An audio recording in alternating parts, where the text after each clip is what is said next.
In this video, we'll show you how to download high-quality photos from Pinterest on PC, step by step and in a quick and simple way. The first thing we need to do is open Pinterest on our computer and search for the image we want to download. Once we find the photo, we'll click on it to open it in full size. It's important to do this before downloading it, as this allows us to access the highest quality version that Pinterest has available. Next, we'll right-click on the image and select Save Image As.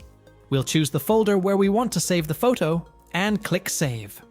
If the option to save the image directly isn't available, or the image downloads in lower quality, we can open the image in a new tab or visit the original source of the pin. In many cases, the original photo may be available there at a higher resolution. It's also a good idea to check the resolution and file format after downloading the image. This way, we can make sure we're using the highest quality version available. Keep in mind that Pinterest may display compressed images, and the maximum quality will depend on the original image uploaded by the creator. As you can see, downloading high-quality photos from Pinterest on PC is a fairly simple process when you follow these steps. If you found this video helpful, don't forget to subscribe to the channel and leave a like for more step-by-step tutorials.